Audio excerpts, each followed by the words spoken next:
Okay, three, Okay. 2, 1. Yeah, we are going live and we are live. Okay. Thank you, Fanindra sir. Good evening, everyone.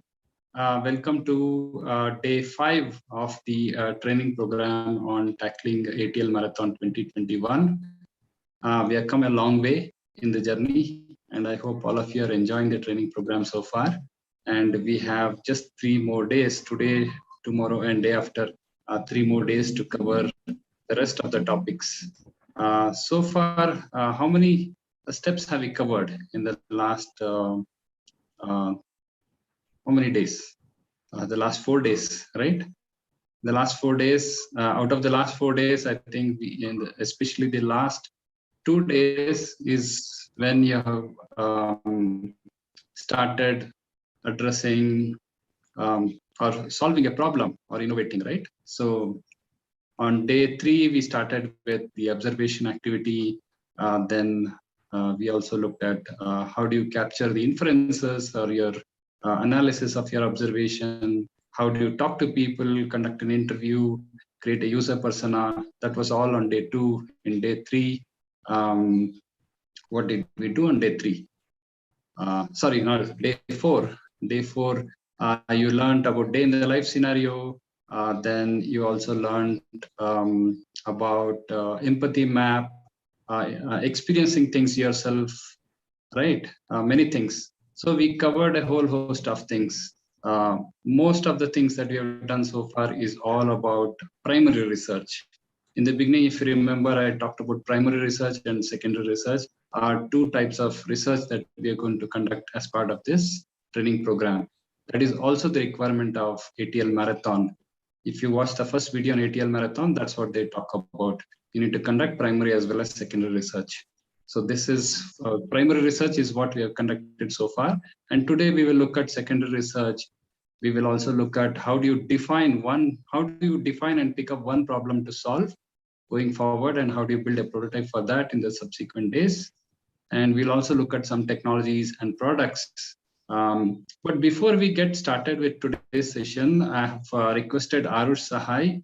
Arush is from Class 6. He's from Harvest International School, and he's one of our Tinker Champs, like Kavana and Varshini, and many others who are, some of them, Sadia, Shima, Muniba, Muskan, right? There are many of them here on this call.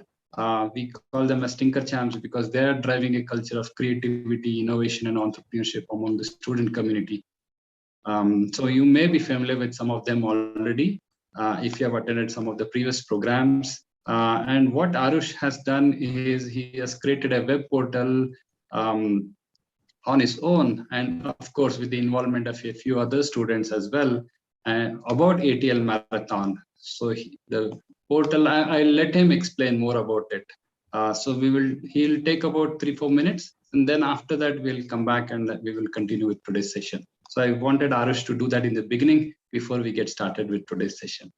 So Arush, over to you. If you can quickly show the web portal that you have created. And this portal will be useful to many other students as well. So please pay attention to what Arush is saying.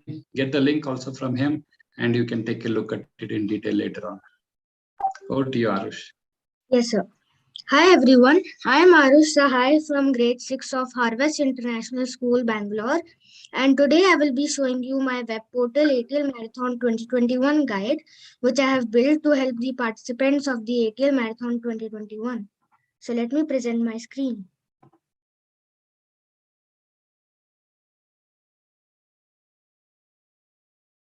So I hope you all can see my screen. Yes, Arush. Yes, sir. So this is the homepage of the web portal. So first we have a brief description about what is ATL Marathon, about the ATL Marathon 2021, the themes for this year, and if you have any questions or doubts, you can click on this click here button, which will navigate you to the ATL Marathon FAQs page. Then you can learn how to submit your entries to ATL Marathon, the benefits of participating. Then we have links to the participating guidelines and the digital skills on offer. Then we have awards and recognitions and the top 10 projects from ATL Marathon 2020 for your reference. Next is the Tackling ATL Marathon page. So here you can learn how to tackle the ATL Marathon, how to approach the ATL Marathon using design thinking. So we have a brief description about what is design thinking, the stages of design thinking, and we have a short video so that you can understand the concept better. Then we have the examples of design thinking, and you can learn how to conduct a research and how to document your innovation. Next is the trainings and sessions page. So here you can find all the details and links to the YouTube sessions and trainings. Next is the digital skills page. So here there are various digital skills which you can learn and you can make use of it in your final prototype. Next is the e-learning resources. So here there are some e-learning resources which you can refer to. So right now we have a website on design thinking and an ebook on 21st century skills. Next is the ATL Marathon FAQs page. So here you can find all the answers to the frequently asked questions by interacting with this FAQ bot. So if you click on Hi, you get many options. So some of these options are links to other pages. For example, if you click on Participating Guidelines, you get the link to the Participating Guidelines page, and you can also learn and know about the key dates, the benefits of participating, and how to register for the ATL Marathon 2021. So if I click here, I get the link to register for the ATL Marathon 2021. So this is the ATL Marathon FAQ bot, and below we also have an option. So if you didn't get the answer to your question in the chat box, so you can click on this button and ask your question and the AIM team will answer it. Next is the quiz time. So here there are many quizzes which you can attempt. So we have a quiz on design thinking, emerging technologies, and 21st century skills. The last is the About Us page. So here I have mentioned about myself and my mentor Kiran Kumar sir, who has helped me build this web portal. And I've also mentioned who Tinker Champs are. So as you see, this web portal is a one-stop destination, and I've included information in this from other websites and web portals as well. So I'll keep updating this web portal, and if you visit this web portal daily, you won't miss out on any important information. So I'll just share the link of the web portal in the chat so that you all can have a look. So that's all from my side. Thank you. Oh, wonderful, Arush. Fantastic. You've done a great web portal. And I request every one of you to go take a look at the web portal. Arush, if you can share the link in the Yes, chat sir, window.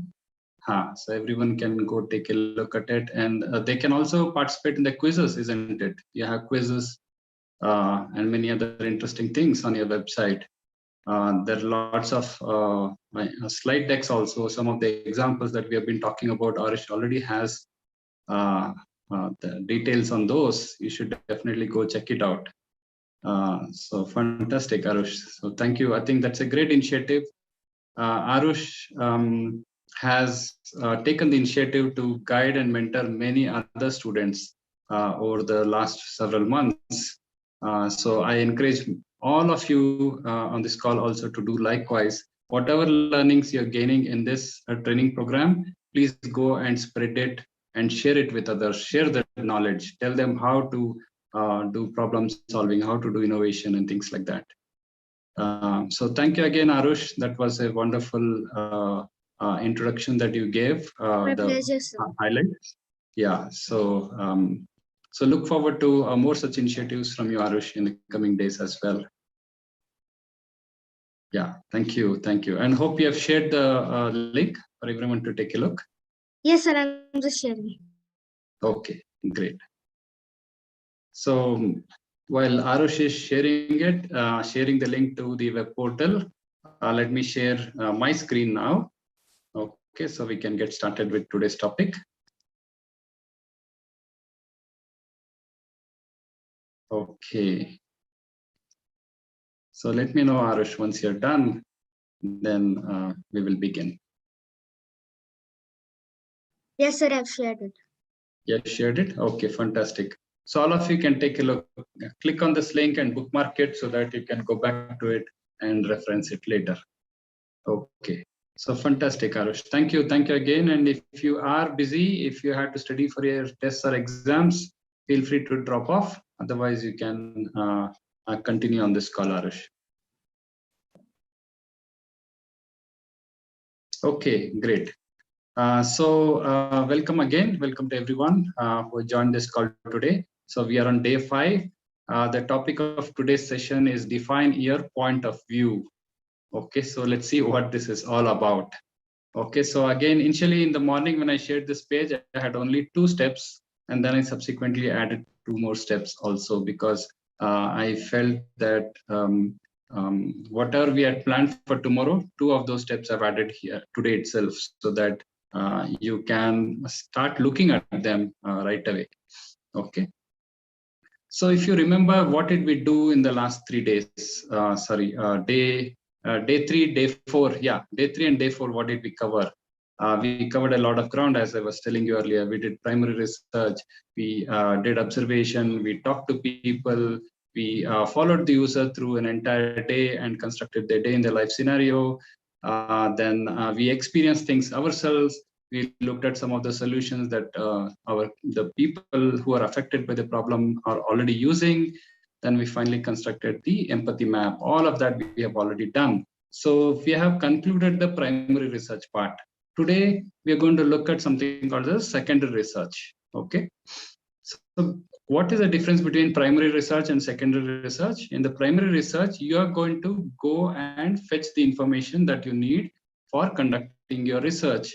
That means you had to go and observe people, you had to experience things yourself, you had to go and talk to people. So you had to do all these things yourself because you needed to gather information to understand the problem. But this is not the only way to understand about the problem. Many a times it so happens that there are other people who have already done something similar or in that particular area, and they have done some research on their own, and they have documented their research in the form of a book or an article or a research report and things like that. They would have already made it available somewhere. It could be in a bookstore, or it could be in a library, it could be on a website, it could be on a businesses with some business. So what we need to do is we need to go and find out if we can get some more information about the area that we are researching. For example, if you are researching about chalk dust problem, then we can go and look at what kind of problems that other people are talking about the chalk dust problem. For example, we can also see if other people are also facing chalk dust problem, is it only particular to our school? If so, how many people are facing similar kind of problems? How many people are affected by the chalk dust problem? Is it a small problem or is it a big problem? Is it that only a few teachers and few students are suffering because of chalk dust problem? Or are there like hundreds or even thousands or maybe even more people suffering from chalk dust problem? Similarly, if you are looking at any other area, for example, what are the challenges of a blind person, then you need to understand what are the challenges faced by blind people in general, maybe in other parts of the country or in other cities or other countries. So you need to go and gather more information because it will give you a broader perspective of things. Otherwise, your primary research gave you insights and inputs about a few people that you talked to. Maybe you spoke to only a few teachers or a few students, or maybe a few blind people. Or maybe if you're doing a research on a COVID care nurse, maybe you spoke to 1 or 2 nurses in the hospital or a few doctors. But you need to go and find out what else is happening around the world so that you get a bigger perspective or a better perspective of the problem itself. That is yet another way of gathering information. That is what secondary research is all about. So we need to gather information both from the primary sources through observation, experimentation, experiencing things, by talking to people. So all of these will give you some insights, but we also need to gather input and insights from other people, what other people have already done. So the advantage with primary research is you get to talk to people yourself and you get first-hand information. But at the same time, the challenge with primary research is it takes effort, it takes time. You need to go talk to people, you need to meet people, you need to observe them. So it takes effort, time, energy, and all of these. So this is one of the key challenges of primary research. But the thing is, you get some good insights, on the ground insights of problems faced by people. But many a times, secondary research may give you a lot more information. Not only a lot more information, but also you can rely on the work done by many other people. So that means you don't have to go and redo the work all by yourself. So you can just rely on somebody else who has created a report on chalk test problem in schools, or maybe the challenges of blind people and things like that. So you can rely on that data. The only challenge with secondary research is that data may or may not exactly match with what you're trying to do. The context, the geography, and then the a lot of assumptions that the other person has done in doing research, it may not apply in your case. For example, the chalk test problem may be not everybody would have a similar chalk test problem. So maybe in another report, they have looked at only part of the problem. Or maybe you are looking at another type, maybe allergies caused by the chalk test. But the other report may be looking at some other challenge related to the chalk test or the chalk usage of the chalk on the blackboards. So it may or may not exactly match your requirements. So you need to be aware of the advantages and disadvantages of primary research, as well as the primary advantages and disadvantages of the secondary research. Okay, so that is what we need to do. For example, I'll give you this example. So what are the sources we can go to? For example, we can go to a website, we can go to a research, go and download some research document. I've already given you a lot of research document on day one, right? On the first day one page itself, if you go to any of those focus areas, you'll find that I've given at least 3 or 4 research reports for every focus area. So you can go and download those research reports to dig deeper and understand the problem. Or you can go to any website, you can Google for it, you can go to YouTube and search for information. You can go to a bookstore, you can go to a library. You can gather information from multiple sources to do your secondary research. Okay, at least the easiest thing that you can do is do some Google research and find out what other people have done. And that's what we do with the chalk test problem also. If you see this example, if you go, we go to some website, and in that website, we find that there's a lot of information on chalk dust. In fact, there is a report or an article. In fact, we download a report as well as an article. And when we read it, when we read that report, we get all this information that you see here in italics. Okay. In fact, it says usage of chalk dust in teaching is widespread around the world. So it means that more than whiteboard, lot of countries and a lot of cities and towns and villages are still using chalk for writing on the blackboard in schools. Okay. A large amount of fine chalk dust is produced in the classrooms, and exposure to chalk dust is associated with respiratory diseases. So we were assuming that it may cause respiratory diseases, but now this report clearly say that it causes respiratory diseases. So it has validated some of our assumptions. Okay. Teachers endure the greatest direct risk. Inhaling chalk dust over a period of time is harmful. Okay, and sometimes it can be fatal also. Fatal means people die, but it may be rare, but it can happen. Teachers endure the greatest direct risk because they are closest to the blackboard. So that's what we learned through this report. And chalk dust entering the respiratory system through nasopharyngeal region and mouth could be extensive in teachers because they're close to the board. Okay, and they're frequently opening their mouth to speak. They need to speak when they are teaching. So when they open the mouth, a lot of dust gets into their mouth as well. Okay, and occasional gasping and heavy breathing can happen due to exhaustion.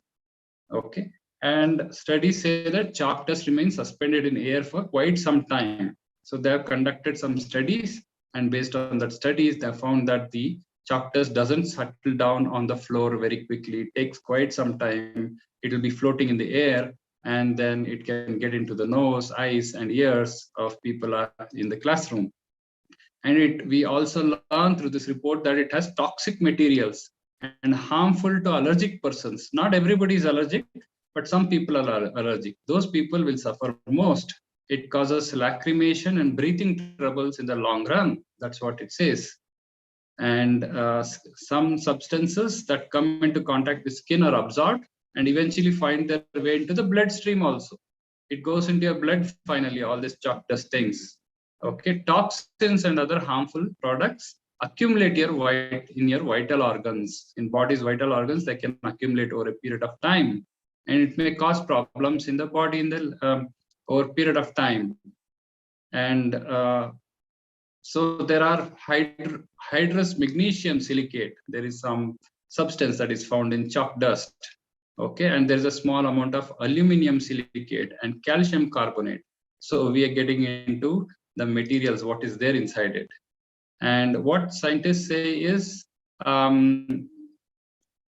whiteboards are being used in many schools, but still chalk dust still is used widely in most of the countries.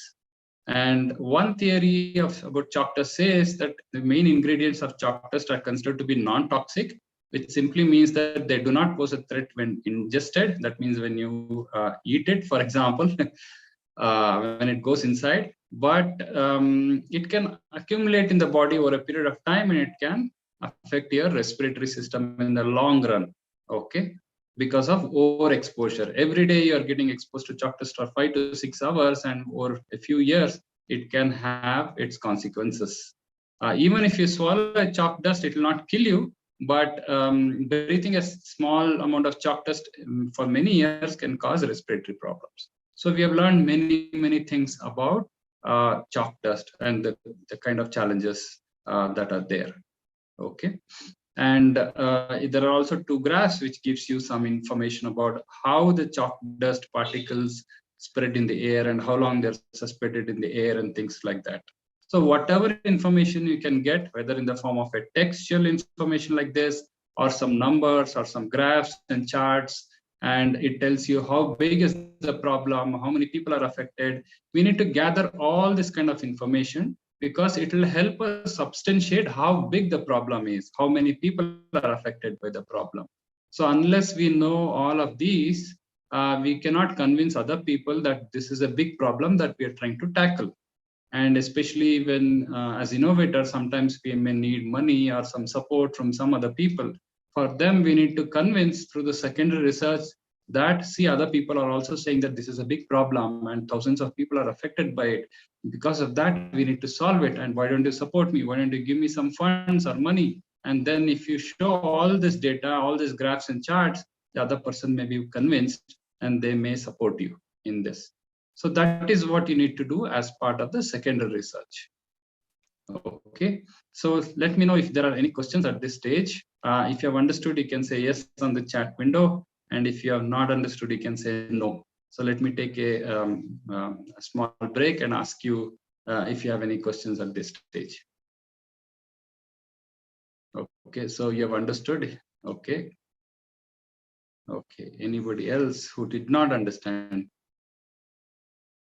Simple, right? This is not too difficult. You just go to Google at least, or download some research reports, read it up and get some key information, put some numbers in your research report and things like that. Okay. So it should be fairly simple. And if you click on this, okay.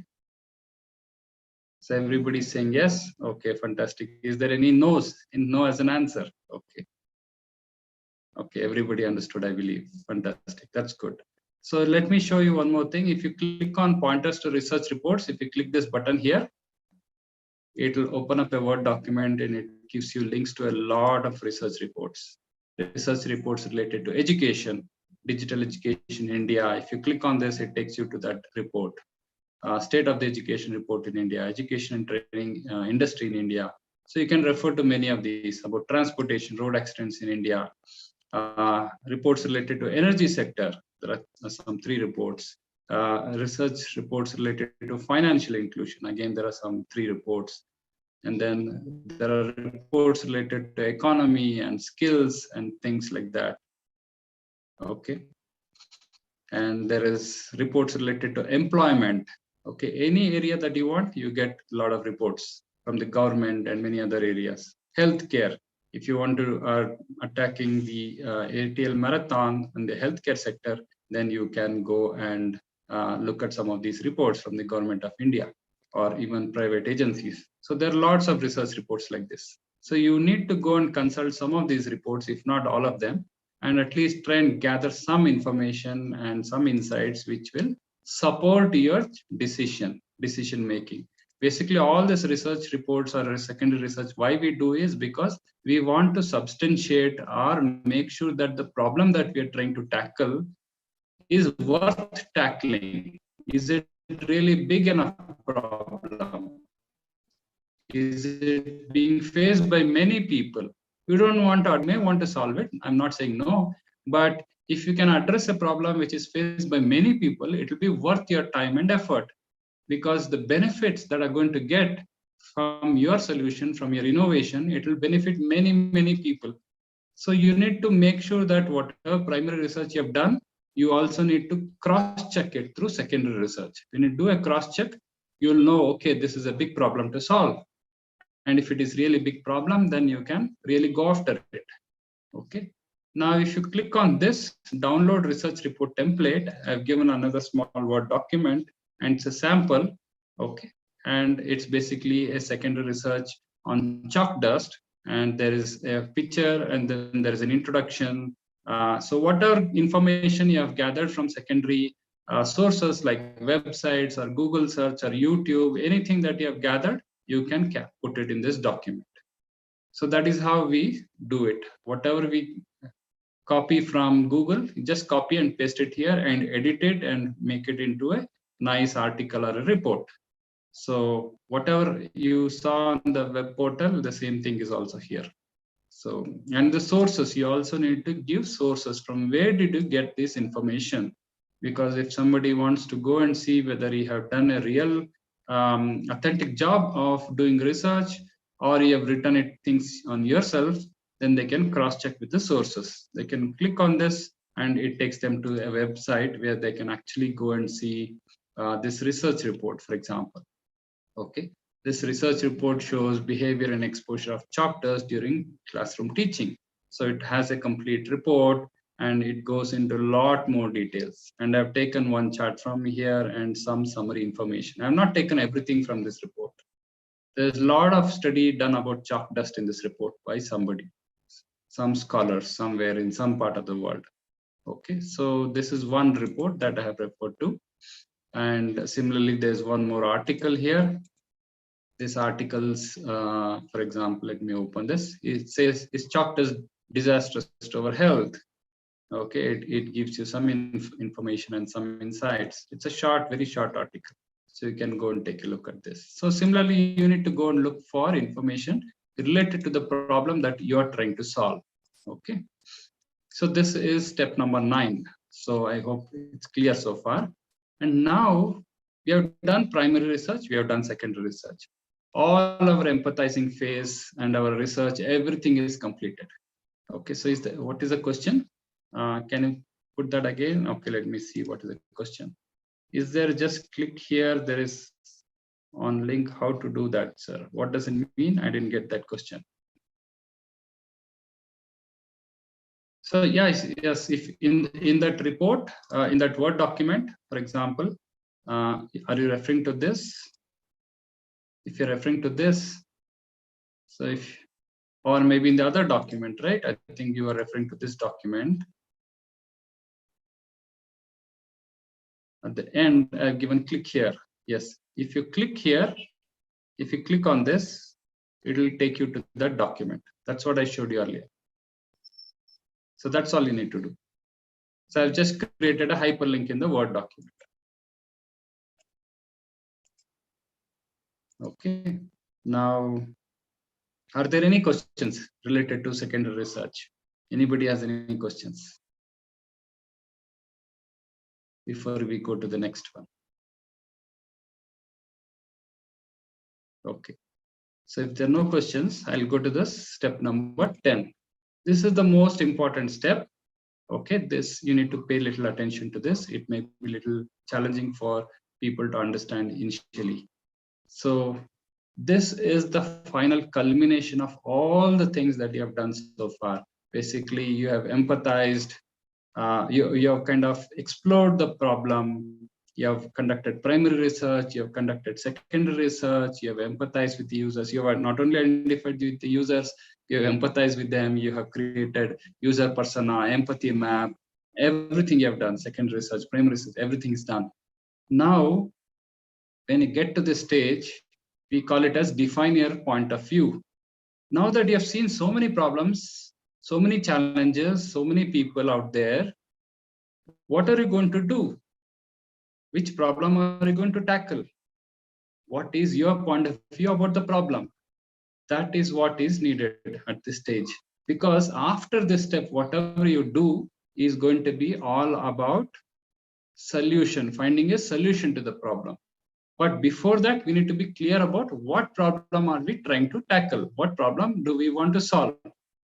So initially we said, okay, we will solve the chalk test problem. That is how we started.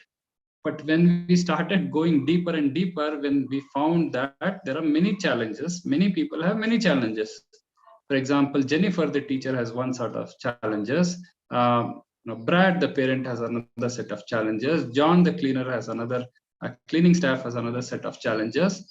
And then who is the guy, Pete, who is a student, he has a set of his own challenges, especially when you went through the day in the life scenario, you found that Pete had many challenges in a typical day. He was not only, I mean, chalk test was one problem that he faced, but he also had this sleepiness problem. He was drowsy in the classroom. He was sleeping in the classroom because of the medicine or pill that he used to take, the anti-allergy medicine that he used to take. And he could not complete his homework, and he would get scolding, and he could not play in the evening because he had runny nose and things like these. So there are many problems that you found, right? And the thing is, do you, which of these problems do you want to attack? Which of these problems do you want to solve? We could still say, yes, we want to solve the chalk dust problem, but then we also discovered that there are many other challenges. Similarly, Brad, the parent, had to wash the uniforms of his child frequently, and maybe he had to buy a spare uniform, and then he had to take time away from his work to go to take his child to see the doctor and things like that. And then John, he had his own challenges because he wanted to go home early after the school hours. He wanted to clean the classroom as quickly as possible and go home. So are you going to address John's problem, or Brad's problem, or Pete's problem, or maybe Jennifer, the teacher's problem? Which of these problems do we need to tackle? So that is what we are going to first list down all the problems of all the users first, and then we finally select one or two problems to finally say this is what we are going to address. Okay. In the process of doing this, you might, out of many problems that you're seeing, you might pick one problem and ignore the rest. Or you might say, okay, I'm going to address only the teacher's problem. Or you can say, I'm going to address only the student's problem. Or you can say, I'm going to address only the cleaning staff's problem. Okay. So depending on what you would like to do, you can pick any of those problems and you can address. So that's what we need to do. So either you take a small problem and address it, which is small problem out of the bigger problem, you take one small portion of it and you can try to address it. Or you can take the bigger problem and try to address it.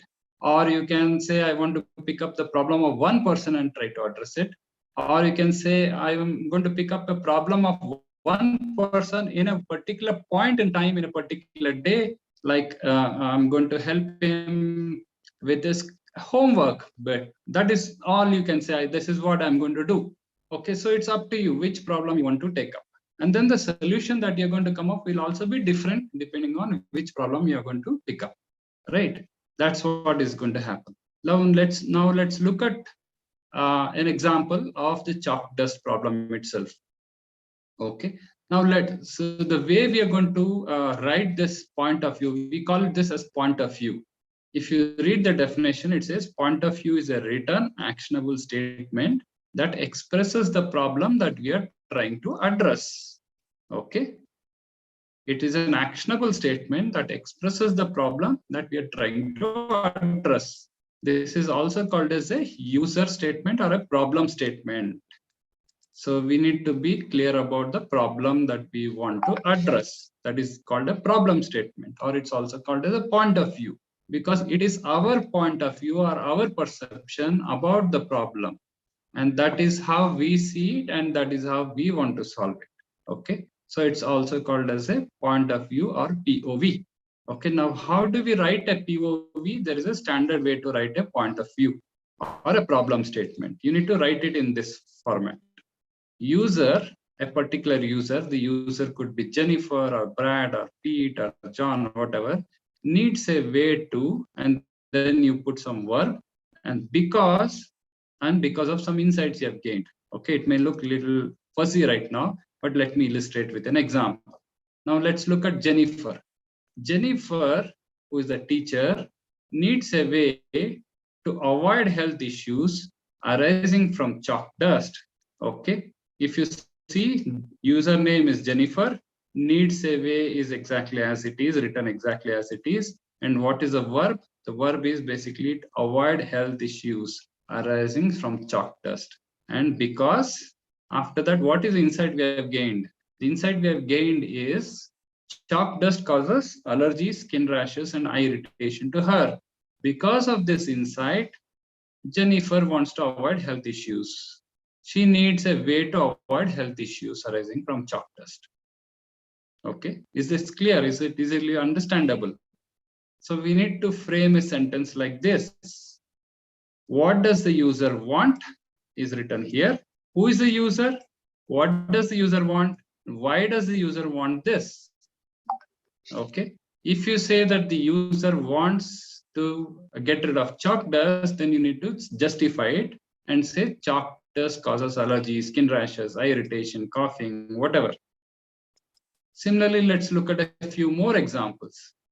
So first example is we have put all of the examples in a table. First for Jennifer, then for Pete, then for Brad, and finally for John. I'll go quickly through this and explain you what each of these are. For Jennifer, there are two needs she has. One is she wants to avoid health issues arising from chalk dust. Because, or why does she want it? Because chalk dust causes allergies, skin rashes, and irritation to her. So she wants to avoid health issues. This is one problem we can tackle. This can be one point of view. This is one point of view that we have understood about Jennifer. The second is Jennifer also needs a way to complete the syllabus on time. Okay, because currently she has to take frequent leaves due to chalk dust allergy. Okay, so right now she's not able to complete the syllabus. So she needs a way to complete the syllabus on time, because right now she's taking a lot of leaves. Every time she has allergy and running nose and cough and sneezing, she is not able to come to the school or take the class. So she's missing class and she's not able to conduct classes. And because of that, she's not able to complete the syllabus. So to complete the syllabus, maybe she has to avoid taking leaves. So that is another need of Jennifer. Now let's look at Pete. What is Pete needs? Again, Pete also wants to avoid inhaling chalk dust in the classroom. What is the reason? Because chalk dust causes allergy and irritation to him. This is same as Jennifer. But Pete also has other needs. He wants to avoid falling sleepy in the classroom. Falling asleep in the classroom. Okay, or feeling sleepy in the classroom. Why? Because the anti-allergy pill makes Pete sleepy. Okay, so today it's the pill that he's taking, the medicine he's taking, it's making him sleepy. But he wants to avoid it. So he needs a way to avoid falling asleep in the classroom or feeling sleepy in the classroom. That is another of his need. So if you take this point of view or this problem statement, you are going to deal with you need to come up with a solution to deal with the sleepiness effects of the pill. So if Pete should not feel sleepy, what should he do? Maybe he can drink coffee or tea or something else. Maybe that can be the solution for him. Or maybe somebody has to keep pinching him every few minutes so that he stays awake. Right? Or some chalk piece has to come and fall on his face every few minutes. So that may be a solution. What do you say? So the kind of solutions that we come up with depends on what kind of problem that we pick up. Each one is a problem by itself. Every row here is a problem statement or a point of view. Similarly, Pete needs a way to have more playtime in the evening, because today he has runny nose in the evenings. Okay, so if you want to tackle this problem, you want to give him more playtime in the evening. That means you need to handle this problem. Runny nose. He has running nose in the evenings. So if you can address the running nose problem, then it will get more playtime. Right? So do you want to address this problem? Or do you want to address another problem? Avoid having to skip classes. Pete wants a way to avoid having to skip classes, because today he has to visit doctors frequently for his allergies, and he also wants to be the class topper throughout the year. So if you want to address this problem, then you need to tackle this. So that means instead of he going to the doctor frequently, if he can avoid going to the doctor, then he can go to the classes. So how are you going to do that? Can you think of some other solution? Maybe if the doctor is in the school, if you bring a doctor to the school, that may solve the problem. His parent doesn't have to take him to the doctor. So maybe one solution is to have a doctor in the school itself. So he can quickly run, go show the doctor, and then come back and sit in the class. He doesn't have to take half a day leave. So there are different kind of solutions. Or he wants to complete homework on time, but again, the anti-allergy pill makes him sleepy in the evenings. So how can you solve this problem? Maybe there are different ways. Maybe you can ask the teacher to give him extra time or give him less homework or remove the homework altogether. There are different ways to solve different kind of problems, depending on which problem you want to address. Or maybe his mom or his father will write the homework for him. Yes, so there are many ways. So anything can be done. Sometimes you see for small kids, the parents themselves write the homework, and as if the child has written it, right? I don't know whether your parents also do that for you, but some parents do that. They write the homework on behalf of the child. Okay, so this is what if you pick up this problem, then you need to come up with a solution for that. And look at Brad. Okay. Never, sir. Okay, you don't take help from your parents. That's fine. Fantastic. And let's look at Brad, the parent. So his need is ensure his child doesn't miss classes frequently, because today his child falls sick from dust allergy and has to be taken to see a doctor. So that is one of his primary requirements. He doesn't want his child missing classes frequently. So if you want to take up this problem, you need to decide how we are going to solve this problem. Okay. Or Brad may say, ensure that he doesn't have to take time off from his work to take his son to a doctor, because today he has to apply leave and he also has to spend extra hours to complete his job.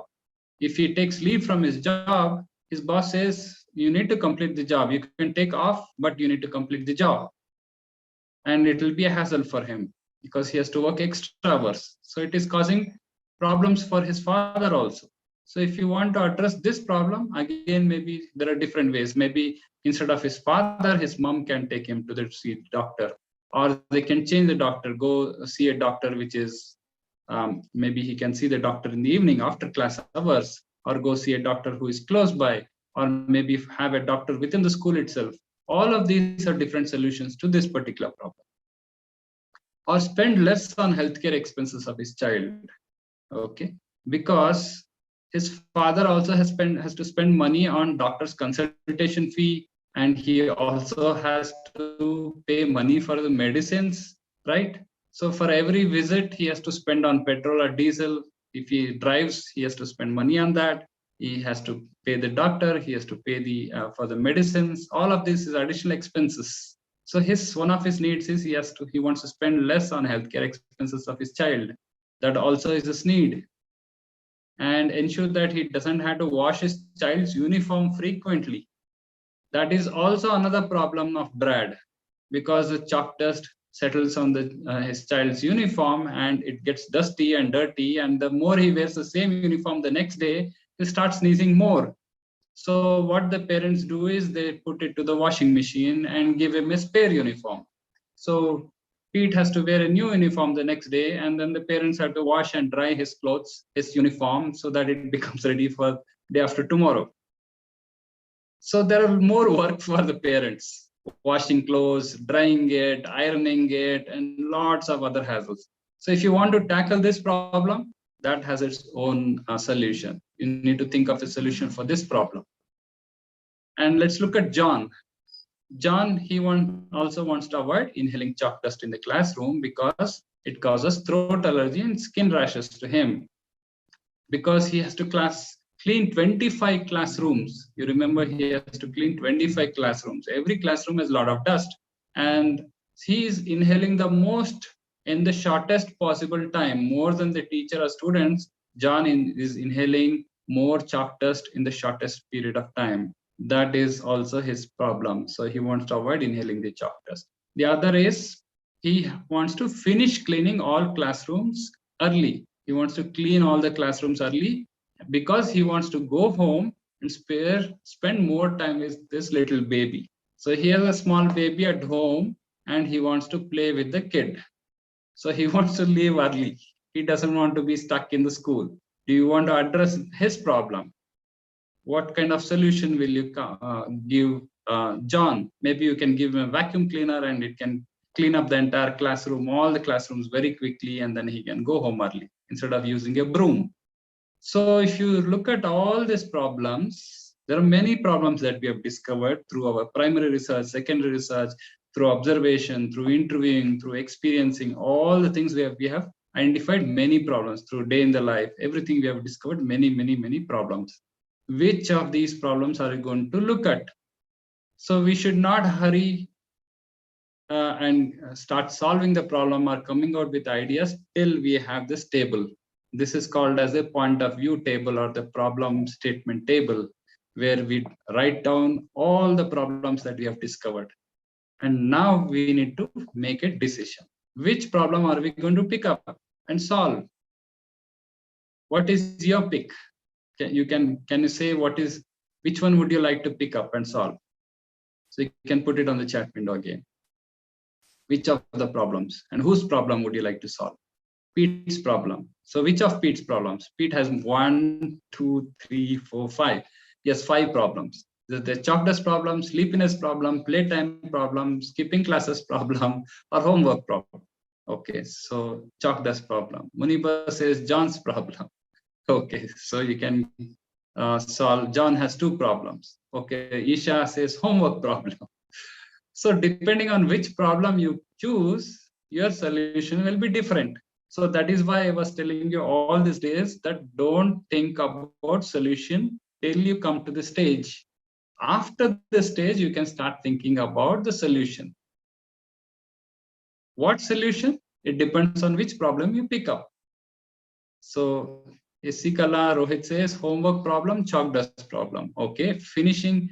Bhavya Sri says finishing fast cleaning. Okay, fantastic. Jishnu says because chalk dust is a starting problem. Okay. Paras says all problems because common problem is chalk dust problem. Okay, so you have different opinions, right? Now everybody has a different way to approach this. That is why it is called as a point of view. Your point of view, what you think is the problem or the most important problem, or what you think you can solve. So that is why it's called your point of view. It's also called as a problem statement. Now you select one of these. And let me show you what I have selected.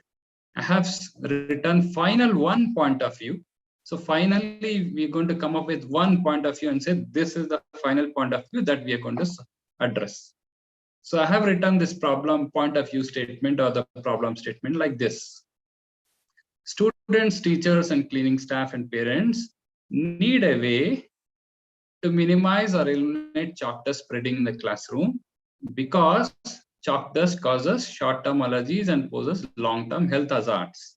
So I have picked up the chalk dust problem because I personally feel if you address the chalk dust problem, many of the other problems may also get addressed directly or indirectly, whether it is a sleepiness problem, whether it is the allergy problem, or the parents problem, or anything.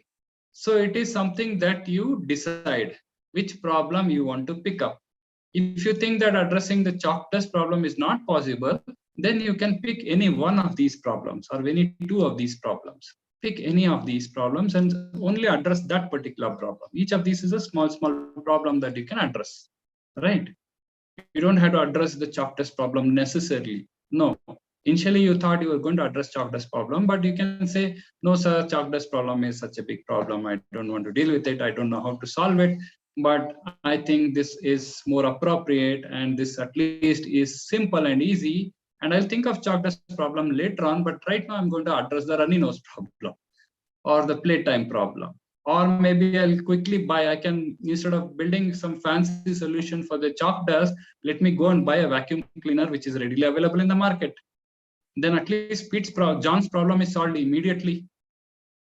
So it's up to you how you want to solve the problem, right? So any questions you have? Anyone you want to unmute and speak, or you can put in the chat window if you have any doubts at this stage. Okay, Brad's problem, okay. Sir, does anybody have any questions at this stage? I hope you understood the essence of this point of view step. Okay, do you appreciate this? You can say yes or no. Mahalakshmi, no, sir. What does Mahalakshmi no means? Okay, now you're saying yes, sir. Okay. So do you understand why we need to do all the steps and finally understand all the problems, different problems, and finally we need to pick one or two problems and solve it. We should always start with the simplest problems to solve. Maybe chalk dust will take some time and some effort and some technology. We may not have the money or the time or resources. Maybe we should start solving some simple problems first. Maybe Brad's problems or John's problem. And slowly, as you start solving one problem and another problem, finally you can solve the main problem or the core problem, which is the chalk dust problem. Okay. But till you get there, you may be able to address the problems in stopgap. Okay, today I'll address this small problem, I'll address John's problem, tomorrow I'll address Brad's problem, but finally, maybe in next 6 months, I'll address the chalk dust problem. So that's another approach. It's up to you how you want to address the problem. Okay, but we said, at least I am saying that because I know personally, maybe I know how to address this chalk dust problem, so I have selected this point of view, and I'm saying teachers, students, teachers, cleaning staff, and parents, all these are users. They all need a way to minimize or eliminate chalk dust spreading in the classroom. This is the point of view. My point of view, or the problem that I want to solve, is I want to either minimize or eliminate chalk dust spreading. I'm not saying that there will not be chalk dust at all. I'm saying I'll minimize, or if possible, I'll try to eliminate. I'm not saying that chalk dust will not be produced. I'm only saying chalk dust I'll minimize or eliminate from spreading in the classroom. So that means my solution may still use chalk piece and thing on the blackboard. All of them may still be there, but I'm going to come up with a solution which will avoid the chalk dust from spreading. Only if it spreads, it causes problem, right? So I want to nip the problem in the bud and say I want to avoid it. So now I need to start thinking of how to make that chalk dust spread, avoid the dust from spreading in the classroom. It gives me very good focus now. I'm not saying I'm going to replace blackboard with whiteboard. No, I'm not saying that. I am saying I'm only going to make sure that the chalk dust doesn't spread in the classroom. If it doesn't spread, then it solves a significant amount of problem. Maybe some dust will still be in the duster, some dust will be in the blackboard, some dust may fall down a bit, but it will not spread, at least in the air. At least that is my focus. If that is my focus, I'll come up with one kind of solution. If that should not even fall on the floor, that may have a different kind of solution. Or if I say that chalk dust should not be produced at all, then maybe I should go to the whiteboard. I should not even use a chalk piece to write on the blackboard. Maybe I should not even have a blackboard. So look at how the solution will evolve depending on how you frame your problem statement or point of view. The words that you use in your point of view makes all the difference. You need to be very, very clear about what you're putting in your problem statement or point of view statement. I'm only saying it will not spread. I'm going to minimize or eliminate chalk dust from spreading. That is all I'm trying to say. I'm not saying that I'm going to remove chalk powder or chalk dust, or I'm going to remove blackboard, none of those. Okay, this is what I think I can do reasonably in a short period of time. And that's why I've written this point of view statement. Okay, similarly, it's up to you what you want to write. Whatever you write here will give you direction to come up with solution. Until now, you should not think of a solution. Only after this step, you start thinking about solutions. So it's all clear now so far? Has everybody understood? Yes or no? Yes or no, you can put it in the chat window. Okay, so there is a download POV template. If you click here, it has the same template here.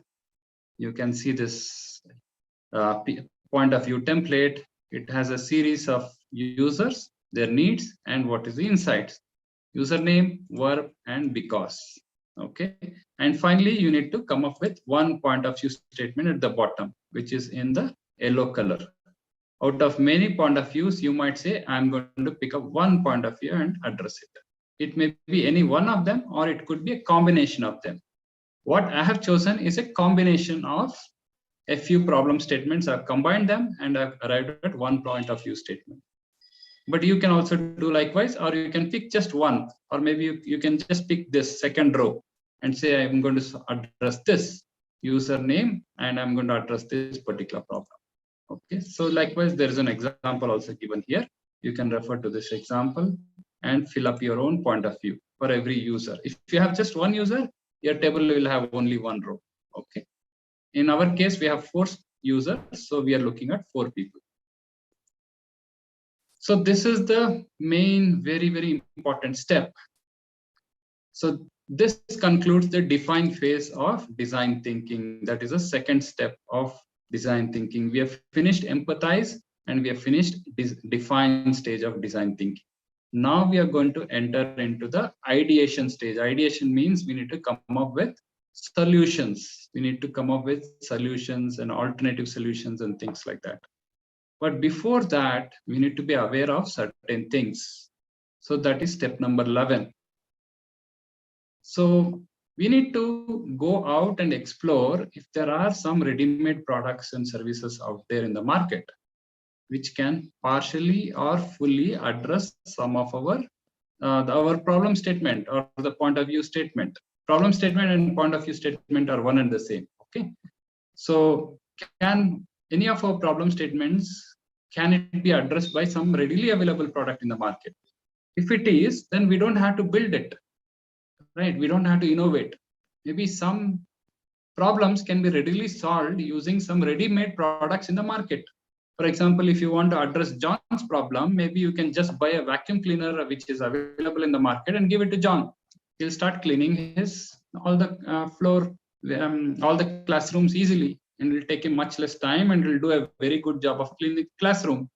And all the chalk dust is sucked into the vacuum cleaner, and he'll also not suffer chalk dust inhalation and allergies and coughing. That will be a fantastic solution for John. Of course, it's going to cost more money than the broom. The broom may be very, very cheap.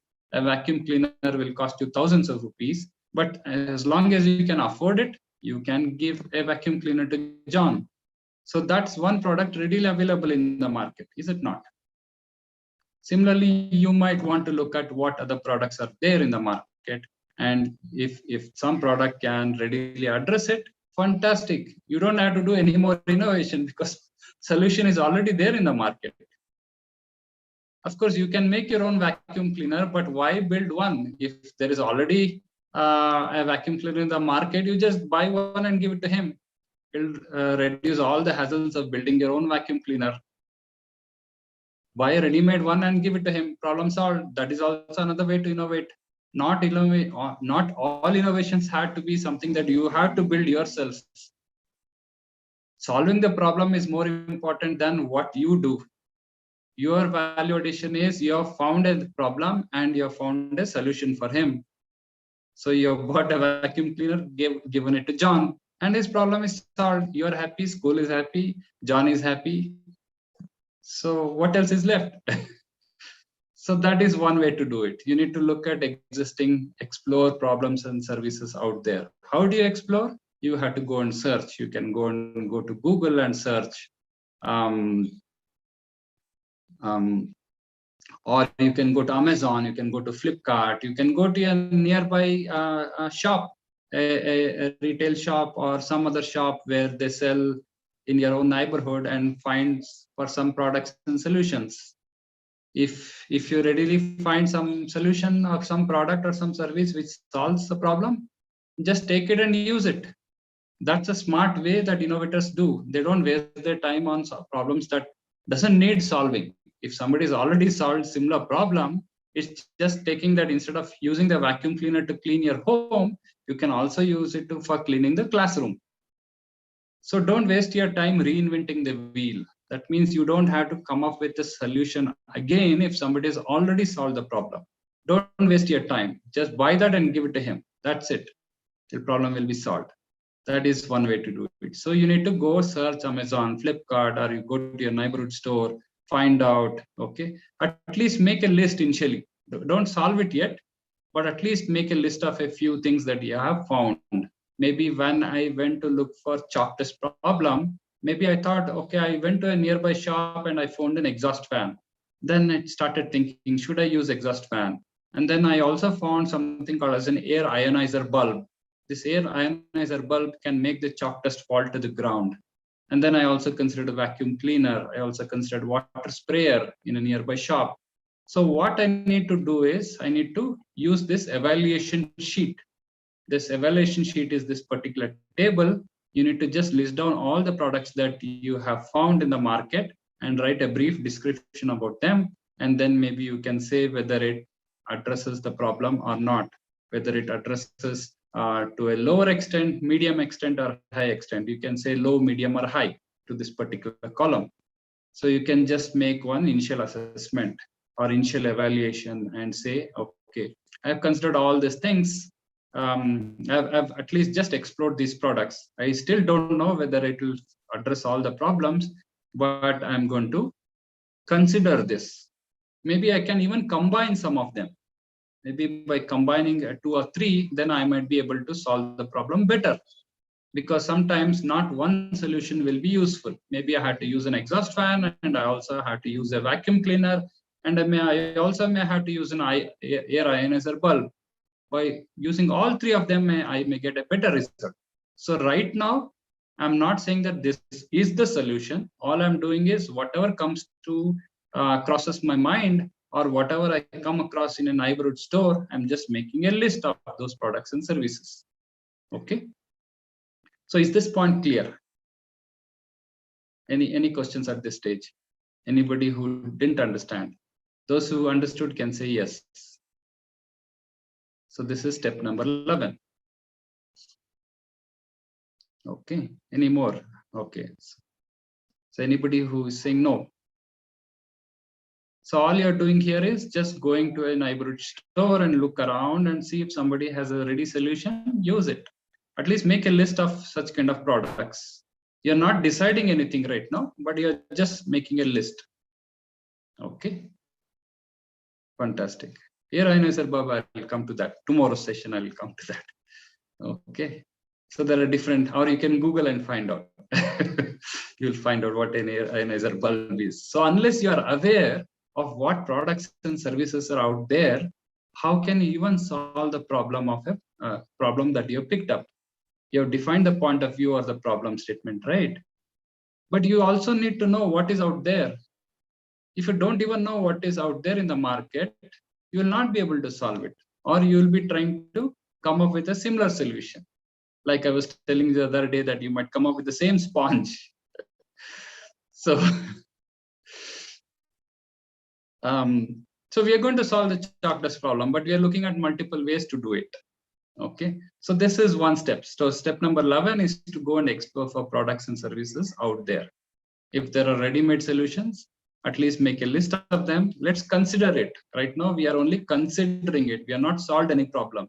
We are not saying the exhaust fan is a solution. We are not saying ionizer bulb is a solution. We are not saying vacuum cleaner is a solution. We are not saying water spray is a solution. And this list may be incomplete also. It may not have all the products that we want, or we may not even be using this ultimately, or we may come with a totally different product, but we are only considering at this stage. That means we are not finalized anything. Finally, we may say none of this is useful, so I'm going to build one myself. But at least you should know what is available there. So when you are available, something is available, you know that, okay, there are certain disadvantages of each of these. Finally, you can say, I'm going to come with my own. For that, if you had to come up with your own, then you need to go and explore technologies. You should know how to build things, isn't it? If you don't know how to build things, maybe there are some products and services, but they may not be a good fit for you, the problem that you're trying to solve. But then you need to build one yourself. That will be your own innovation. To build your own innovation, you need to know technologies. If you don't know technologies, if you don't know about prototyping materials, how can you build one yourself? If you want to come up with a robotic classroom chalk dust cleaner, then you need to know about robotics technology. If you're going to use some other mechanism, maybe you say, I'm going to use some artificial intelligence or something else, or some fancy stuff, some sensors and all those things, microcontrollers, then you need to learn those technologies. So it depends on what technology that you need. So you need to go out and explore. If you don't know any technology, you will not be able to solve. You'll not even be able to ideate and come up with solutions. So first and foremost is you need to explore what technologies are available. So when we looked at chalk dust problem, we looked at air ionization technology. We looked at vacuum suction technology. We looked at roller technology. We looked at blower technology. Instead of sucking dust, you can blow it also. There are blowers, air blowers. If you blow it, all the dust will be thrown out. But of course, it will not be sucked in and put in a garbage, but it will be thrown out of the classroom maybe. It will only spread. Maybe from the classroom, from inside the classroom, it will blow it out of the classroom. But it will still spread. Yes, agree. So everything, there are technologies, blowing technologies, there are sucking technologies, there are ionization technologies, there are roller technologies. So many technologies are there. Or maybe some robotic technology is also there. So every technology may have its own pros and cons, but at least you should be aware. Because if somebody says, why didn't you use a blower technology? You should say blower technology is not good because it's just going to throw the dust somewhere else. It's like a broom. When you use the broom, what happens? Some of the dust actually goes from here to there to here, right? If you use a vacuum cleaner, it sucks the dust very well. But if you're just using a broom to clean, the broom is just pushing the dust. That's all you're doing. You're not sucking the dust. So some of the dust still goes into the air, and all the dust will not be cleaned with the broom, right? Or if with the blower also. The blower is just something which will throw the dust out. So ionization technology will make the dust become bigger and bigger and stick together to each other and finally fall down. And it will fall down on the desks and benches, on the tables, on the floor, and dust will still be there. It may not float in the air. It may not cause you sneezing, but it will still come and fall on the floor. When people walk on that dusty floor, again, it will spread into the air. So all these technologies have their own advantages and disadvantages again, right? So we need to be aware of all these technologies. So at least you need to be aware what technologies are available and things like that. So before you can start ideating, you need to be aware of technology. So you need to go and explore technology. So I've given a button here. If you click on this, it opens up a link and shows you links to a lot of digital technologies and tools. So I've given only digital technologies because right now we are more focused on virtual prototyping. You may not have physical resources. So you can go look at any of these. If you want to create an animation, you want to create a virtual tour, you want to create a Google Forms, or you want to create a game or a chatbot, for example, there are both technologies and tools are listed here in this table. So you can go look at them and you can acquire skills in at least some of them. Okay. So the idea is, before you can do this exercise, before many of you said you don't know what is air ionization. So unless you go and explore, you will not even know that this technology is there. Then how can you even come up with a solution? You may be thinking of a solution with the limited knowledge that you have. So the better thing to do is, before you come up with a solution, go out and explore and at least search on Google to see what kind of technologies are available. That's what we are going to do in the step 12, explore technologies. And finally, you also need to acquire those technologies. Once you have explored some technologies, I've given you a list of a few technology skills that you can acquire. I've given mostly digital technologies here. So go through this page and get familiar by watching these videos. You get to know what are some of these emerging digital technologies. And if you want to acquire some skills in some of the technologies, for example, how to create a video or how to create an animation, there are slide decks and also videos available for you to acquire those skills. I've also given the names of the tools like Animaker, or how to create a 3D model. If you want to create your own 3D model, there is a tool called Tinkercad Code Blocks. And I've given you step-by-step instructions on how to acquire, use this tool and build your own 3D model. So similarly, if you want to know how to create a website or use artificial intelligence or simulate electronic circuits, because you don't have real physical electronic circuits right now, you can use the simulator.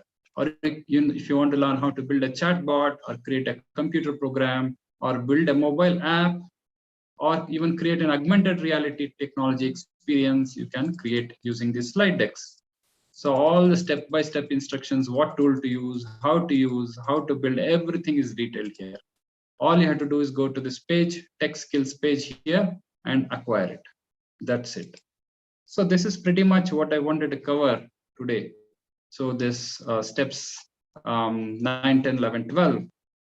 So you need to do secondary research. Then you need to come up with a point of view statement, clearly saying which problem statement I'm going to attack. And then before you start coming up with solutions, go and explore some products and services which may readily address the problem, or at least go and, if you want to build your own stuff, you want build your own innovation, go and explore some technologies and acquire some skills. And when we go to tomorrow's session, we will start ideating. Ideating means we will start coming out with solutions. To come up with solutions, we should be aware of technologies, we should have skills on some technologies, we should be aware of products and services, and we should have a clear problem statement. Right? All of this we have covered today.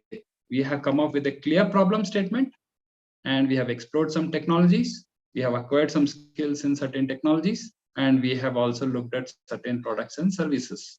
Now, once we complete all these 12 steps, only then you are ready to identify and come up with an idea, not until then. See, coming up with an idea is step number 13, not step number 1. When we started this training program, many of you were thinking of ideas. Ideas come only in step number 13, that is tomorrow, day 6 of the training program. Not in step 1, not in day 1, not in day 2, not in day 3, not in day 4, not in day 5. So only when you are aware of all these things, you have a clear problem to go after, you know what products and solutions are out there, you have skills in certain tools and technologies, then you will be capable of coming out with the solutions. Okay, and then you can build a prototype. So that's what we are going to do in the next 2 days. So tomorrow we are going to look at multiple solutions, and then finally we'll evaluate a few of those solutions. Finally, we'll select one, and finally we'll build a prototype, design and build a prototype and test it and get user feedback. and that will be day 7. So at the end of day 7, we would have completed all the steps. Okay, so that's pretty much what I had for today. And of course, I've given 2 other challenges for you. It's a continuation of the same challenge. One is the clean drinking water problem and the mobility problem of a paraplegic. So there are 2 videos which will give you more information. Basically, these videos will help you with your secondary research. If you can play this video, then you can. The challenge is to write down your key research findings by watching the above video and put it in a report. Similarly, can you come up with a point of view or a problem statement? Can you identify a few products and services that can be leveraged for addressing the clean drinking water problem? Or can you identify a few technologies that can be used to build a solution for the clean drinking water problem? Similarly, for the mobility problem of the paraplegic. Maybe if you look at existing products, what products and services are out there? There are wheelchairs, there are crutches, there are walkers, there are lots of products out there. But if you want to build something better, which is not there in the market, then you have to acquire skills in new technologies. Maybe some robotics technology, IoT technology, artificial intelligence technology. If you learn these kind of skills, you will be able to come up with a better solution, a more innovative solution for a paraplegic person. So you need to go and explore and find out what products and services are there, what technologies are available. Then only you can come up with a good solution. Otherwise, if you don't do this homework, you will not come up with a good solution. If you don't know technologies, if you don't know products and services, you will come up with a solution with limited knowledge, right? So I hope all of these 4 steps are clear. Did everyone understand this? You can put an S if you have understood in the chat window. That's what we have for today. I covered everything and I can take any questions right now. Okay. Yeah. Any others? Anybody who did not understand? Is everybody saying yes? Okay, that's good. So I hope it is not too complex, right? All the steps, there are many steps. We have covered 12 steps today and we have another 8 steps to go. So it may look like, okay, every day we are covering 4 steps and 5 days we are going to actually cover 20 steps, not 18, actually 20 steps. So it looks like a lot, but again, you by the end of this 5 days, you would have clearly understood what it really takes to come up with a good innovation. And if we don't follow many of these steps, the quality of our innovation will not be good enough. We would have not considered many things and we will be doing in our own little ways. And it may not really come out as a good innovation.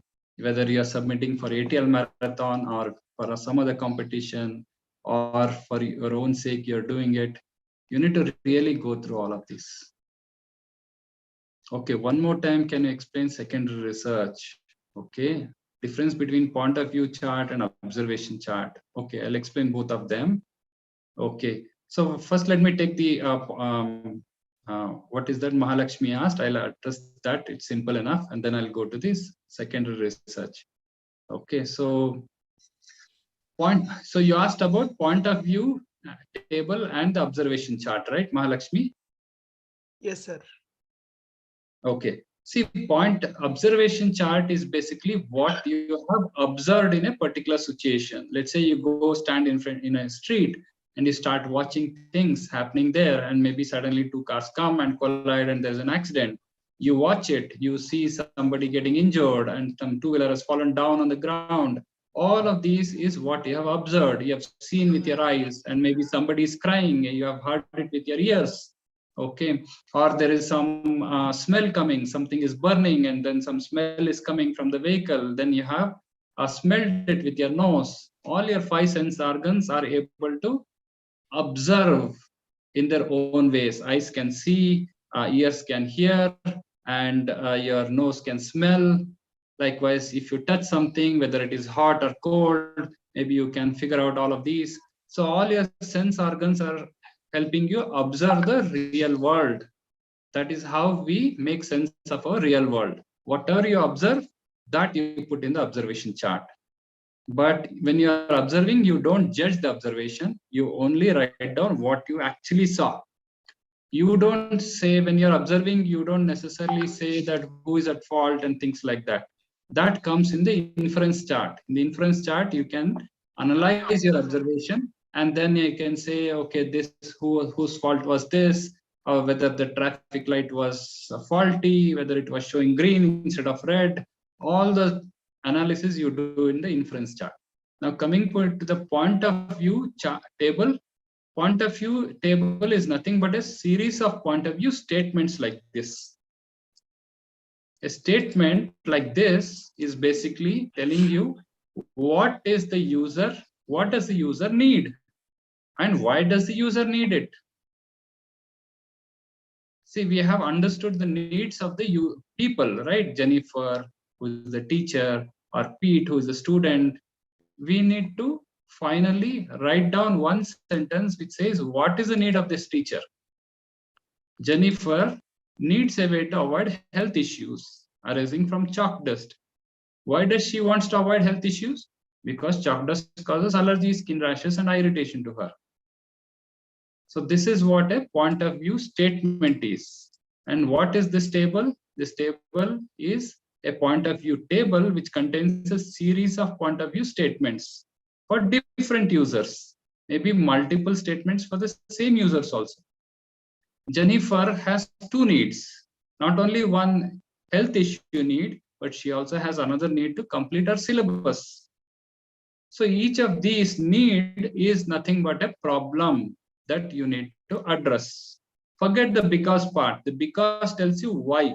It answers the question of why. Why you already understood through all your primary research and secondary research. But this needs column tells you what exactly is the problem and who has the problem. The first column, users, is the user, and Jennifer has this need. That means she wants to avoid health issues from chalk dust. So we need to address her chalk dust issue or her health issue, or we need to address her need for completing the syllabus on time. That is her need. The need is nothing but the problem for that we need to work on.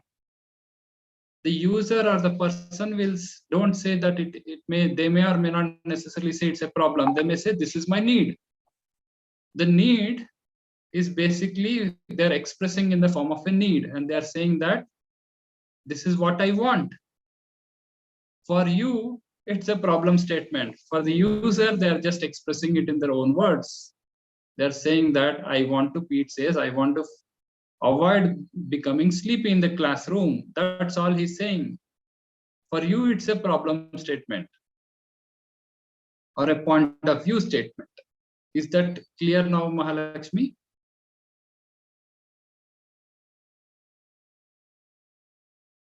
Mahalakshmi, are you there? You can say yes or no. Is there anybody who did not understand point of view?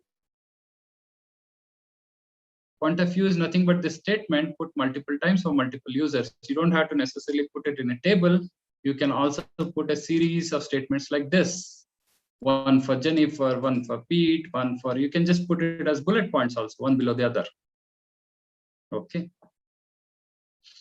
Pros and cons chart is different. This is not a pros and cons chart, Mahalakshmi. Okay.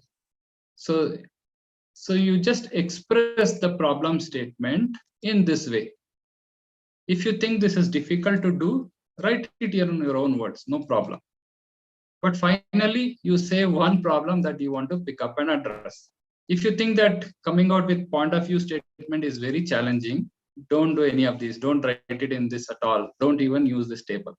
Just say that I want to address chalk dust problem, or I want to address the clean drinking water problem, or I want to address the mobility problem of a paraplegic, or I want to address something else, XYZ. Just write like that, simple. So let's make it very simple. This is a standard way, industry way of writing things, because any problem statement we need to express in the way a user would want to express it, not our perception of the user. This is how a user wants to see. Because when we address a problem that a user says is his need, then it means that the problem statement has a value to the user. That is why we write like this. Otherwise, we could say, I will address the chalk dust problem. Whether Jennifer has a need, Pete has a need, Brad has a need, I'll address because I think it's important, so I'm going to address it. That is my way of writing it. But this way of writing is basically expressing the problem statement from the perspective of the user, from the perspective of the person who is affected by the problem, which is a teacher or a student or the parent or the cleaning staff. We are writing the same point of view from the perspective of the user, not from the perspective of our thinking. We should always put it in the way a user would want it. Because when we build the solution, the user will more readily accept it. Otherwise, we may cook up some solution, the user may not have any need for it. But when we say the user has a need for this, then it's very clear that user values this problem. Then we can come up with a solution. Okay. So I hope I have answered that. And now coming to the secondary research. Secondary research, somebody else asked this question, right? Secondary research, what is secondary research? Secondary research, as I said, is basically, it's also called as a desk research. You go to some website, you go to Google, you search on Google, you go to YouTube, search for some videos, which will give you some information about the problem area that you're trying to address. You go and gather as much information as possible about the problem. You try to understand who else is facing this problem, how big is the problem, who is facing it, how many people are facing it, in which geographies are similar problems there. Is this drinking water problem only in, let's say, in my village, or is it is also all over India? If so, which parts of India, which states of India have similar problems? Where are all the states in India who have drinking water problems? Okay, how do those villagers deal with this drinking water problem? Do they also carry pots on their heads? Do men carry it, or women carry it, or boys carry it, or girls carry it? How many people, how many hours are wasted in carrying water every day? Okay, because they're carrying water, or some of these girls and women getting affected by other means. Maybe sometimes girls are also sent to bring water. Instead of going to school, they're actually going and getting water every day. That means they're missing classes in villages. That is a real problem actually. In many villages, girls are just going and getting water from the nearby lake, and it takes them a lot of time, and they are not going to school. So see what kind of problems that is coming because of that. They're missing classes because their mom or parents say, go get some water from the lake. So they had to carry some 2 or 3, like they'll put some pot here on one arm, below the another arm, and one on their head, and one more on top of their head. And small children, 10 years, 12-year-old girls are carrying water. And they're not attending school. So you need to go and find out, how do you know in other places? Maybe when you go and spoke to one village girl or one village woman like Ramaka in your village, you found out a few people. But how do you know whether other places are also having similar challenges? You cannot go physically everywhere in every state, every country, every village, right? So rather than that, go to Google and find out if somebody else has already found this problem. If somebody has also having other problems, somebody may have done some research work before you. If so, you will get some report or some article written by somebody. Somebody would have written some blog, or somebody would have made a video and put it on YouTube. So you go and get that information, and you will know how big is the problem. So that is all secondary research is, nothing else. So by gathering all this information, it gives you greater confidence. By doing secondary research, it gives you greater confidence that yes, I'm solving a good problem that affects a lot of girls, it affects a lot of village women, or it affects a lot of blind people, which is a problem which is affecting a lot of paraplegics, or it's affecting a lot of teachers in the classroom because of chalk dust. then then you know that, okay, if I solve this, I can sell my innovation to thousands and thousands of people and make a lot of money. That's how you entrepreneurs think, business people think. They want to attack a problem which can address thousands and lakhs of people's problems at once. Because if they put effort once, then they know that they can keep on making money again and again, again and again. That is what innovators do. They put all the hard work once and they sell their innovation multiple times and keep making money. Not only making money, of course, they're also adding value to people. They're solving people's problems. That is how you need to see it. Yes, secondary research gives us a lot more details about the problem itself. Okay, so I hope you have understood. Otherwise, you can go and look at some, I've given you some links also. What is secondary research and things like that. You should go click on that links and see. In fact, in day 1 or day 2, if you actually go down here, design thinking at the bottom of it, no, day 1, I think. Day 1, I've actually given some links to all of these different tools and techniques that we are using. Look at this, for example. Okay, research report, I have not given a hyperlink. Let me give a link to this. So if you want to know more about user persona, you can click on this link. If you want to know more about day in the life scenario, you can click on this. If you want to know what is empathy map, you can click on this. So I'll just click on this, for example. This is an article written by somebody. You can understand what this is all about. Yeah. So how to write an empathy map. Everything is here. Okay. So this is how you do it. Don't be bogged down by the words called secondary research, primary research. All those are very complex words. No, don't worry about it. Simple thing is you have to go get more information about the problem that you're trying to solve. How you get it is up to you. Whether you go to Google, whether you go talk to somebody, whether you ask your friend, your parents, your neighbors, whether you go observe things yourself, is up to you. Try and gather more and more information about the problem you're trying to solve before you solve it. That's all. This is all common sense only. All this fancy 20 steps are nothing but common sense at the end of the day. Knowingly or unknowingly, all of us will be following these steps. In our mind only, we are thinking, judging everything. We are actually following all these 20 steps. Don't you think so? We are already doing this unconsciously. All the steps we are doing it. Everything that we have learned so far, we are already doing it. It's not something that is very different. You are observing, you are talking to people, you are experiencing things, and you are evaluating, you're looking at existing solutions. You are going and Googling for information for even for your school projects. You are finally deciding, okay, I'm going to work on this project or this problem. Then you're coming out with a solution. So what are some of the, I didn't get that. 1 second, let me see. What is the question? I have a doubt to you, some amazing tips for being a better problem solver. Okay. This, if you follow all these tips, these steps, definitely you can be a better problem solver. But first and foremost, you have to be very observant. Observe things around you on a daily basis. Then you can identify problems. Then you can always use these steps to come up with a solution. But being observant is the first and foremost, most important thing.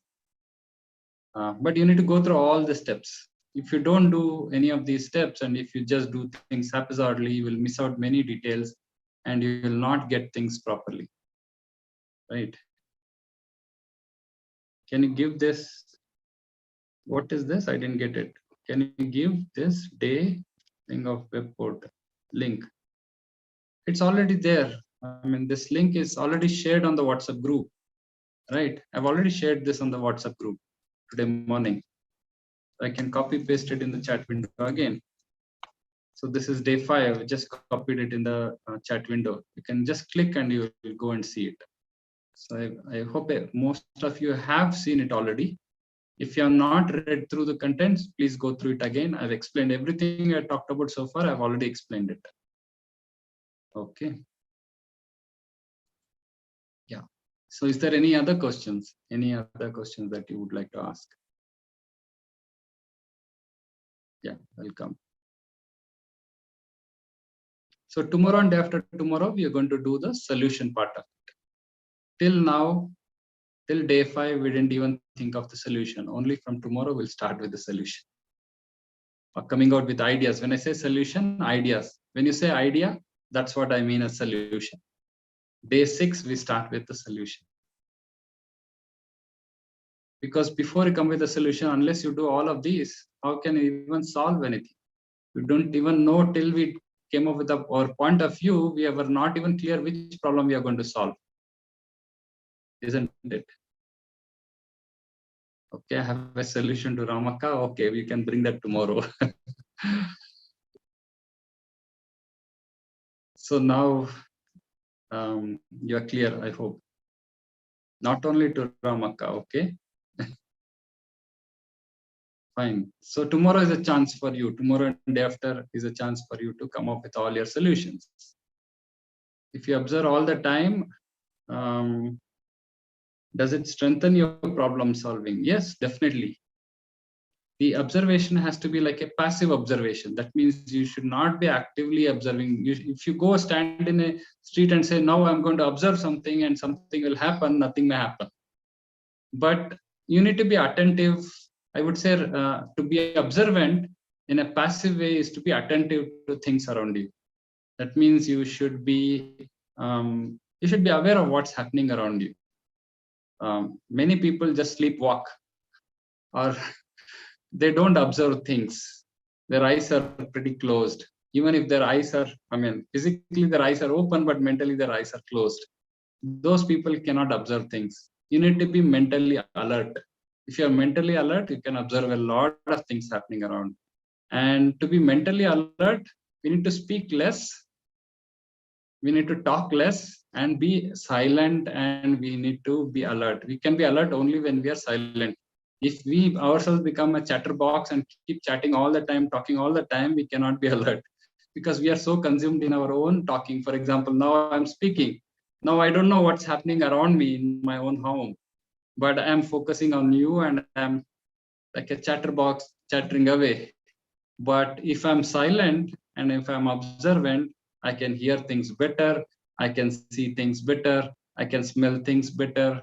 I can do many things better. Okay. Trickling. What is the meaning of trickling? Where did you find that word? So where did you find this? Do you find this in the portal? Trickling or trickle. Trickle is like come slowly or happen slowly or step by step. So that's one way to define trickling.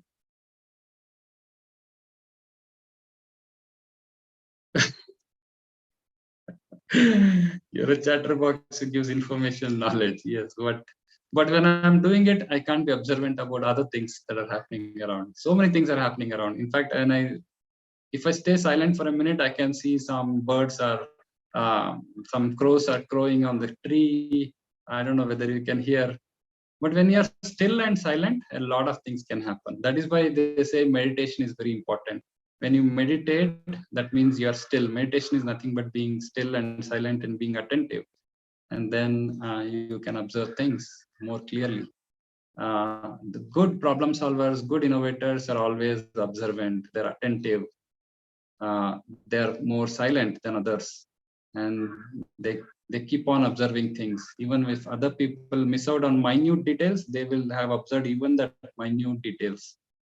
Everything, nothing misses their eyes, nothing misses their ears. So they're very sharp people. So people who are very sharp, they'll be observant. And that is how they can innovate. They can find opportunities in everything, every instance. You just go on the street, you may be thinking that some vehicles are going on here and there, but those observant people can actually see what's happening and they find an opportunity to innovate there or solve somebody's problem. So that is the kind of mindset we need to develop. So where we had to submit after doing that skills, which skill are you talking about, Shiva Prasad? So whatever you are learning in this training program, you can attempt those challenges and you can submit the challenges. At the bottom of every page, there is a submit challenge. But all these things that you're learning in this training program, it's equipping you to be a better problem solver and a better innovator. And the skills that you gain from this training program, you can use it for attempting your ATL Marathon entry. Whatever submission that you want to do for ATL Marathon, you can use this knowledge and skills that you have gained here. And do it in a methodical fashion, do primary research, secondary research, then ideate, then come up with a solution, build a prototype, and then submit your entry to ATL Marathon.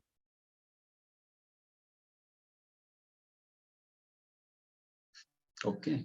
So I think again, somehow it becomes like 1 hour, 45 minutes or 2 hours every day. So I don't know how you must be tired sitting in front of your computers all this while. Normally with school children, they say that I can't take more than an hour, but I'm surprised that many of you are sitting in front of your computers for so long. Okay, thank you, sir. Yes, sir. So from tomorrow, the real challenge for them happens. Yes, the most exciting ideas. part, I would say. Yeah, Yes, sir, because yes, sir. everybody is interested about ideas. So you can express your ideas from tomorrow. Because now you're clear about the problem statement. Now you can come up with your creative hats, and your creative thinking skills will come from tomorrow. Until now, you use mostly critical thinking skills. Critically observing, analyzing, evaluating, all this is part of critical thinking job. Now your creative thinking will come from tomorrow. And finally, your hands-on skills in building things, that will come on day 7. Thank you, Muniba. So you accept the challenge. Fantastic. Great. So please go ahead and work. In case you have any other questions, feel free to ask. I don't want to hold you back for so long. I know you will have your homeworks, your academics to study, and your parents will be asking you, did you prepare for the test? You prepared for the exam. It's already January, maybe Feb, or I don't know when your exams are, Feb or March. So we wanted to finish this training program as quickly as possible and not drag it on for too long. So we said 7 days max. Initially, it was 5 days, then it stretched to 6 days, and then finally I made it 7 days. I asked Lilambika ma'am, we should make it at least 7 days. It'll be too much to cram into children's heads within like 4 days or 5 days. And then she generously agreed, and then we made it into a 7-day program. Is ma'am on the call? No, sir. No, sir. Today, ma'am did not join. Okay, sure. I think she was not feeling well. Yeah. Okay, fantastic. So great, and I hope you have understood everything. In case you have not, you can go through the portal again. And if you have any doubts, feel free to ask me on WhatsApp group, message me anytime. I'm always there responding. Sometimes I may get delayed a little bit, but I'll definitely respond to all your messages on the WhatsApp. Feel free to ask. And if you want some more sessions after this training program, maybe once a week or something, we can still do it till you submit your entry to ATL Marathon. Okay, so I'll support you. I'll guide you in whatever way you need to do. And we'll keep this portal also open. We're not going to close this portal after this training program. We'll keep it open at least till March 6th. Okay, and so that you can come back and refer to these things again and again. If you want to read up, if you forget what is secondary research, things like that, you can come back and read it. You can always ask me also anytime. We'll be on the WhatsApp group. Don't leave the WhatsApp group. Be on the WhatsApp group after this training program also. So anytime you want to share something, ask something, feel free to do that. So I'm your friend. I'm not any teacher or anything. Okay. So with children, I am also be a child. So I'm just like you. Think that I'm your brother. Okay, great. Fantastic. So, okay, you can all take a leave now and enjoy your evening.